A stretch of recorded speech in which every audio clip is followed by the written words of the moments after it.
Imagine você saindo de casa num final de semana comum, daqueles que a gente precisa só respirar ar puro, esquecer as contas, o trânsito, o peso que a vida coloca nos ombros dia após dia. Você já sentiu isso, não sentiu? Aquele cansaço que não é só do corpo, mas da alma. E a única coisa que parece resolver é sumir um pouco no meio do mato, onde ninguém te cobra nada. Se essa história tocou alguma coisa dentro de você, já deixa o like agora. Porque histórias assim, cheias de tensão e lições que a gente só aprende do jeito mais difícil, precisam chegar em mais gente que está precisando ouvir exatamente isso hoje. Seu like e sua inscrição ajudam demais a levar esse alerta e essa força para quem mais precisa.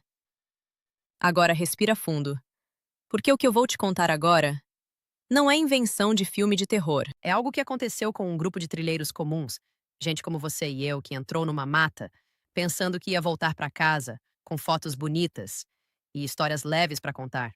Eles não sabiam que a floresta estava com fome. Tudo começou numa manhã de sábado ensolarada em uma pequena cidade do interior de Minas Gerais. Lucas, um professor de educação física de 32 anos, magro, barba bem aparada e olhos que sempre pareciam cansados de corrigir provas, acordou cedo e chamou os amigos para o que ele jurava ser a trilha mais incrível da região. Tinha lido sobre ela num grupo de WhatsApp de aventureiros. Mata virgem, cachoeiras escondidas, vista de tirar o fôlego. Só vamos nós quatro, ele disse. Nada de multidão, só paz. Junto com ele foram a namorada, a Clara, enfermeira, cabelo cacheado preso num rabo de cavalo alto, sempre sorrindo, mas com aquele olhar de quem carrega o peso de ver gente sofrer no hospital todo dia. O Rafael, mecânico, grandão, tatuado, o tipo que resolve tudo com as mãos e faz piada de tudo para disfarçar o medo. E a Sofia, prima do Lucas, fotógrafa, magrinha, óculos redondos, a mais animada do grupo, sempre com a câmera na mão sonhando em viralizar uma foto perfeita. Eles chegaram no começo da trilha por volta das 8 da manhã. O carro foi deixado num pequeno estacionamento de terra batida. Havia uma placa velha de madeira, meio inclinada, com letras quase apagadas. Cuidado com a mata velha, não saia da trilha marcada. Lucas riu. Placa de antigamente, né? Vamos nessa. Eles colocaram as mochilas, encheram os cantis, deram risada, tiraram selfie e começaram a andar. Os primeiros quilômetros foram perfeitos. O sol filtrava entre as folhas, o cheiro de terra molhada, pássaros cantando. Clara segurava a mão do Lucas e falava baixo. A gente precisava disso, amor. Faz tempo que não desconectamos. Rafael provocava a Sofia. Tira foto minha aqui que eu vou ficar famoso. Tudo leve, tudo normal. Mas depois de umas 2 horas, a trilha começou a estreitar. As árvores pareciam mais altas, mais grossas, o chão mais úmido, o ar ficou mais pesado. Ei, vocês sentiram isso? Sofia perguntou de repente. Parece que o vento parou. Realmente. Nenhum barulho de folha se mexendo. Os pássaros tinham calado. Lucas olhou para o GPS do celular. Sinal fraco, mas ainda mostrava o caminho. Vamos continuar mais um pouco, tem que ter uma cachoeira logo ali. Eles seguiram. Foi aí que a primeira coisa estranha aconteceu. Rafael, que ia na frente, tropeçou. Não era raiz normal. Parecia que algo tinha se mexido debaixo da terra e puxado o pé dele. Ele caiu de joelhos, riu nervoso. Porra, quase quebrou a cara! Quando se levantou, viu uma raiz grossa que não estava ali segundos antes atravessando o caminho. Estranho. Mas tudo bem. Continuaram. O sol, que estava alto, parecia sumir aos poucos atrás de uma névoa fina que não existia antes. As árvores começaram a ficar mais próximas umas das outras. Lucas sentiu um arrepio na nuca. Clara apertou a mão dele mais forte. Tô sentindo uma coisa esquisita, Lu. Vamos voltar? Ele negou com a cabeça. Já viemos até aqui, falta pouco. A Sofia parou para tirar foto de uma árvore enorme, tronco retorcido como se tivesse sofrido dor. Quando ela enquadrou, jurou ter visto a casca se mover como respiração. Gente, olha isso! Mostrou a foto. Na imagem parecia que a árvore tinha veias pulsando. Todo mundo riu, mas o riso saiu forçado. A tarde avançava. De repente, o caminho que o GPS mostrava simplesmente desapareceu. Eles estavam num claro pequeno, cercados por árvores tão densas que mal dava para ver o céu. Calma, Lucas disse. Vamos voltar pelo mesmo caminho? Mas quando viraram, a trilha por onde vieram não existia mais. No lugar, só mais árvores, raízes entrelaçadas como dedos fechados. Foi quando ouviram o primeiro som. Um gemido baixo, como madeira rangendo devagar, mas com algo humano misturado. Sofia gelou. Isso não é vento. Rafael tentou brincar. Deve ser algum animal? Mas o tom da voz dele entregava o medo. Eles tentaram andar em círculo, procurando saída. As horas passavam. O celular do Lucas marcava 5 da tarde, mas a luz já parecia de fim de tarde avançado. Foi aí que a floresta mostrou sua verdadeira face. Clara foi a primeira a ser pega. Ela estava um pouco atrás, ajustando a mochila, quando sentiu algo frio e úmido tocar o tornozelo. Olhou para baixo. Uma raiz grossa, negra, brilhando como se babasse, tinha saído da terra e enrolado no seu pé.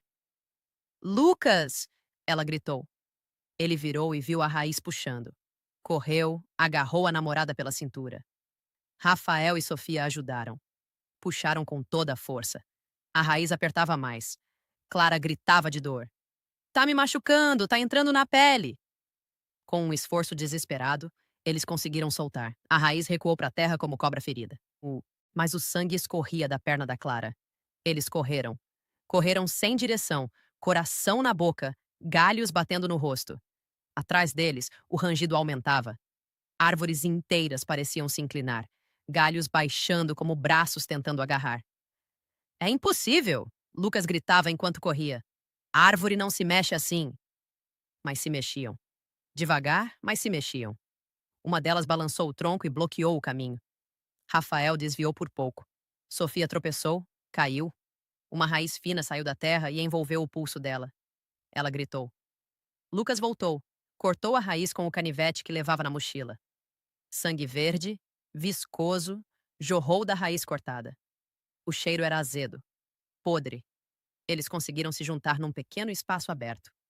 Ofegantes, suados, apavorados. O que é isso? O que está acontecendo? Clara chorava, segurando a perna ferida. Sofia com a voz tremendo. Eu li uma lenda uma vez, sobre uma floresta amaldiçoada aqui na região. Dizem que antigamente um fazendeiro enterrou a família viva aqui para ficar com a terra. As árvores absorveram eles. Desde então, a mata come quem entra. Rafael negava com a cabeça. Lenda da porra! A gente precisa sair daqui. Mas quando tentaram andar de novo, o chão tremeu. Raízes grossas explodiram da terra ao redor deles, formando uma jaula viva. Galhos baixaram, folhas roçando nos rostos como dedos frios. O rangido virou quase um sussurro coletivo. Parecia que a floresta estava respirando junto com eles. Lucas tentou cortar as raízes. A lâmina do canivete quebrava como se a madeira fosse ferro. Clara desabou no chão, exausta. Eu não aguento mais. Me perdoa por te trazer. Ele abraçou ela. A gente vai sair, juro. Mas no fundo ele não acreditava. A noite caiu de repente, como se a floresta tivesse apagado o dia. Escuridão total. Os únicos sons eram os gemidos das árvores e a respiração deles. Foi quando ouviram vozes, vozes fracas, distantes, pedindo ajuda. Antes, me tira daqui. Estou vivo. Ainda estou vivo. Sofia cobriu os ouvidos. São as vítimas antigas. A floresta não mata logo. Ela devora devagar. Rafael, o mais forte, surtou. Pegou uma pedra e começou a bater numa árvore. Me deixa sair, desgraçada. A árvore respondeu. O tronco se abriu como boca, e uma raiz grossa saiu de dentro, perfurou o ombro dele. Rafael berrou. O sangue jorrou. Lucas e as meninas puxaram ele para trás. A raiz soltou, mas o buraco no ombro era profundo. Eles se arrastaram para um tronco caído, tentando se proteger. O medo tinha virado pavor absoluto. Lucas olhava para os amigos e via o desespero nos olhos deles. Clara tremia de febre pela ferida infeccionada. Sofia murmurava. Eu só queria uma foto boa. Rafael segurava o ombro, sangue escorrendo entre os dedos. Foi nesse momento que a floresta mostrou o pior. O chão começou a se abrir lentamente debaixo deles. Raízes subiram, enrolando pernas, braços, cintura, puxando para baixo, puxando para... Clara foi a primeira a afundar até os joelhos. Não, Lucas, não me solta! Ele segurou os braços dela com força. Rafael tentou ajudar, mas outra raiz agarrou seu pescoço. Sofia gritava enquanto era puxada pela cintura. Lucas sentiu o pânico tomar conta. Tudo parecia perdido. As árvores rangiam alto agora, como risada. O cheiro de terra úmida e podridão enchia o ar. Ele via os rostos dos amigos se contorcendo de dor. E foi aí que algo dentro dele quebrou. Não de fraqueza, de raiva pura. Não! Ele gritou com uma voz que não parecia dele. Vocês não vão levar eles. Não hoje. Com a mão livre, ele pegou o isqueiro que sempre carregava na mochila para acender fogueira. A floresta parecia viva, mas viva também queima. Ele acendeu e jogou no chão onde as raízes saíam. Chamas pequenas começaram. As raízes se contorceram, soltando fumaça. O rangido virou grito agudo. Ele pegou galhos secos, acendeu mais fogo, jogou nas árvores mais próximas. O fogo se espalhou rápido, alimentado por algo que parecia raiva acumulada da mata. As raízes soltaram os amigos. Clara saiu do buraco. Rafael tirou a raiz do pescoço tossindo. Sofia se arrastou livre. Mas o fogo não parava. A floresta inteira parecia acordar em pânico.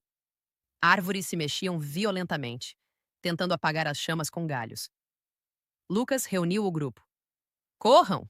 Sigam o fogo! Ele vai abrir caminho. Eles correram no meio do inferno. Fumaça ardia nos olhos, calor queimava a pele.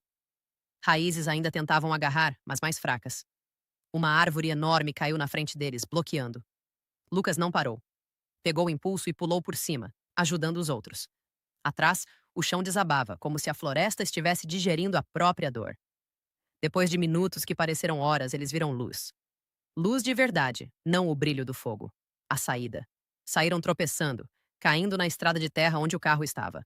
Atrás deles, a mata queimava, mas o fogo parecia contido, como se a floresta tivesse limites. Caíram no chão, exaustos, feridos, vivos. Clara abraçou Lucas chorando. Você salvou a gente. Rafael, ainda sangrando, deu um riso fraco. Cara, você é doido! Sofia só olhava para trás. Câmera destruída, mas viva. Eles dirigiram até a cidade mais próxima. No hospital contaram a história. Ninguém acreditou totalmente. Disseram que era alucinação por gases da mata, ataque de animais, sei lá. Mas os quatro sabiam a verdade. A floresta devora pessoas vivas. E ela ainda está lá. Os dias seguintes foram de recuperação. Lucas mudou. Parou de buscar adrenalina em trilhas perigosas. Começou a valorizar o simples. O café da manhã com a Clara, o riso dos amigos em segurança. Clara, que quase foi engolida, aprendeu a não adiar o que ama. Rafael, o durão, chorou pela primeira vez na frente dos outros, admitindo que medo também é força. Sofia largou a pressão por likes e fotos perfeitas. Começou a fotografar a vida real, as pequenas vitórias. A transformação foi profunda. Eles entenderam que a natureza não é só paisagem bonita. Tem mistérios, tem forças antigas que a gente não controla. E que a maior força que a gente tem é a união e a vontade de não desistir mesmo quando tudo parece devorar a gente. Você já sentiu que a vida está te puxando para baixo com raízes invisíveis? Problemas que aparecem do nada, medos que te enrolam, escuridão que parece não ter saída? Essa história mostra que, mesmo na mata mais escura, existe uma faísca dentro de você capaz de incendiar o impossível. Não espere a floresta te engolir. Acenda seu próprio fogo, lute pelos seus. Saia da trilha perigosa antes que seja tarde. E se precisar, junte quem ama e enfrente junto. Agora me conta nos comentários. Você já viveu um momento em que tudo parecia perdido, mas encontrou força para reagir? De onde você está assistindo essa história? Compartilha com alguém que precisa ouvir isso hoje. Vamos nos conectar mais, porque histórias como essa nos lembram que estamos todos juntos nessa caminhada, mesmo nas matas mais sombrias.